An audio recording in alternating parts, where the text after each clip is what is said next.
Selamat pagi Bapak Ibu Saudara yang diberkati oleh Tuhan. Pada renungan pagi bulan yang lalu, saya membagikan tentang kesetaraan antara kehidupan rohani dan jasmani melalui pembukaan kitab Kidung Agung. Saya rindu kita semua belajar untuk memiliki kehidupan yang seimbang, karena neraca yang serong itu tidak baik. Pagi hari ini saya akan melanjutkan renungan yang saya sampaikan bulan kemarin. Ketika kita lanjut membaca kitab Kidung Agung ini, setelah membaca judul di ayat yang pertama, maka kita langsung disajikan sebuah ungkapan perasaan penuh cinta oleh sepasang kekasih. Kita akan membaca dalam ayat yang kedua di pasal yang pertama dari kitab Kidung Agung. Demikian bunyi firman Tuhan. Kiranya ia mencium aku dengan kecupan, karena cintamu lebih nikmat daripada anggur. Bapak Ibu Saudara yang mengasihi Tuhan, sebagaimana tertulis pada judul bahwa kidung atau nyanyian ini merupakan tulisan dari Raja Israel yang bernama Salomo. Salomo adalah Raja Israel yang sangat terkenal karena hikmatnya. Di dalam kitab 1 Raja-Raja pasal 4 ayat yang ke-32 menuliskan bahwa Salomo menulis 1005 nyanyian atau kidung. Dan sangat besar kemungkinan Kidung Agung atau kitab Kidung Agung merupakan salah satu dari 1005 nyanyian tersebut. Bapak Ibu Saudara, dari ke-1005 nyanyian itu hanya terdapat beberapa nyanyian yang sifatnya rohani atau bersifat mesianik. Sedangkan Kidung Agung jika dipelajari secara biasa saja, maka Kidung Agung ini merupakan nyanyian romansa, nyanyian tentang hubungan sepasang kekasih. Namun satu hal yang luar biasa, kitab Kidung Agung atau nyanyian Salomo yang satu ini bisa masuk dalam kanonisasi Alkitab. Jika kita belajar sejarah, memang ada banyak yang menggugat keberadaan kitab ini masuk dalam kanonisasi, karena sering menimbulkan polemik dan menjadi celah bagi orang-orang yang membenci kekristenan untuk meruntuhkan keimanan anak-anak Tuhan dalam mempercayai bahwa Alkitab adalah firman Allah.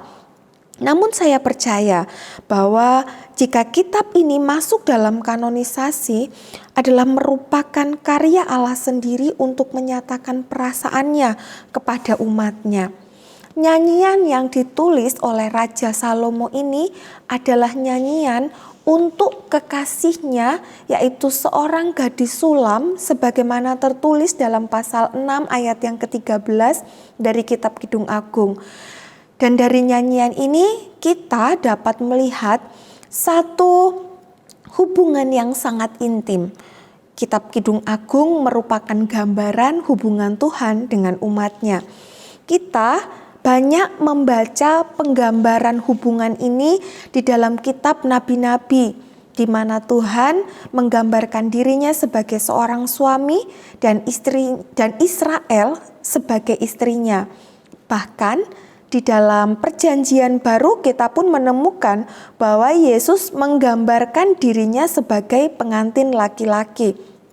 Tuhan Yesus menyatakan hal ini atau mengajarkan hal ini di dalam Injil Matius pasal 7 ayat yang ke-23 yang berbunyi, "Pada waktu itulah aku akan berterus terang kepada mereka dan berkata, Aku tidak pernah mengenal kamu, enyahlah daripadaku, kamu sekalian pembuat kejahatan."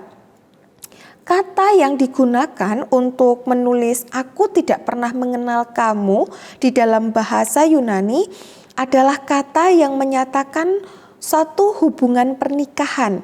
Jadi jika ayat itu diterjemahkan akan berbunyi, "Pada waktu itulah aku akan berterus terang kepada mereka dan berkata, Aku tidak pernah menikah dengan kamu, enyahlah daripadaku, kamu sekalian pembuat kejahatan."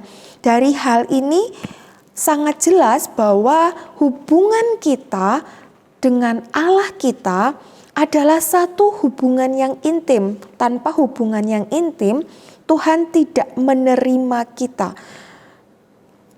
Di dalam kitab Wahyu pun, gereja Tuhan atau orang-orang percaya digambarkan sebagai mempelai perempuan atau pengantin perempuan. Jadi, hal apa yang sesungguhnya hendak disampaikan melalui Kidung Agung ini? Dari kitab Kidung Agung, saya sudah sampaikan di atas, ini adalah menggambarkan satu hubungan yang sangat-sangat pribadi.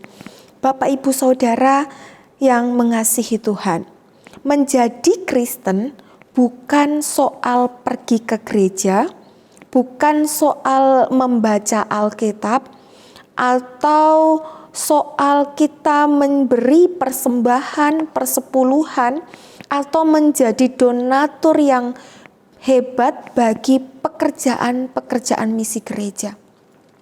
Alkitab tidak pernah mengajarkan tentang berapa kali kita sudah hadir di gereja atau seberapa banyak pasal yang kita sudah baca setiap hari sehingga kita merasa bangga jika telah berkali-kali menyelesaikan pembacaan Alkitab kita dari kitab Kejadian sampai Wahyu.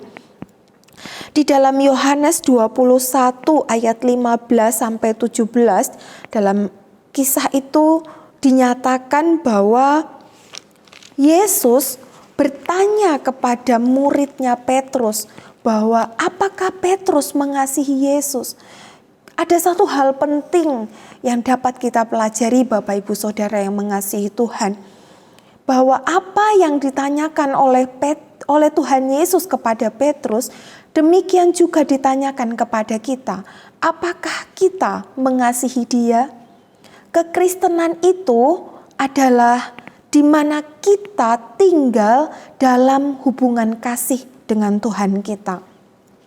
Wahyu pasal 2 ayat yang keempat menyatakan satu teguran yang dalam ketika jemaat Efesus meninggalkan kasih yang semula. Dikatakan engkau sudah jatuh begitu dalam. Karena apa? Karena jemaat di Efesus meninggalkan kasih yang semula. Tuhan mencela keadaan yang demikian. Jika kita kehilangan kasih ini, jika kita kehilangan satu hubungan yang intim, jika kita kehilangan perasaan atau gairah penuh cinta kepada Allah kita, maka kita kehilangan segala-galanya. Mari Bapak, Ibu, Saudara yang mengasihi Tuhan, kita belajar lebih lagi untuk membuka hati, membuka pikiran kita, mengerti tentang hubungan yang sesungguhnya antara kita dan Tuhan. Mari kita satu di dalam doa. Bapa di surga, terima kasih untuk kebenaran firman-Mu pagi hari ini. Terima kasih untuk cinta Tuhan yang begitu besar kepada kami. Terima kasih Tuhan, terima kasih. Mari Bapa di surga, biarlah sidang jemaat Tuhan yang mendengar kebenaran firman ini dengan hati terbuka, boleh mengalami pembaharuan yang lebih lagi, semakin dewasa di dalam Engkau. Terima kasih Tuhan, kami bersyukur, kami akhiri hanya di dalam nama Tuhan Yesus Kristus. Haleluya. Amin. Apapun yang terjadi dalam hidup kami, satu hal yang kami tahu, kami percaya, Engkau Tuhan yang tetap baik, sangat baik, dulu, sekarang, dan selama-lamanya. Ku bersyukur Tuhan, ku bersyukur buat kebaikan-Mu. Terima kasih, terima kasih Yesus. Engkau baik, Engkau sangat baik. Haleluya.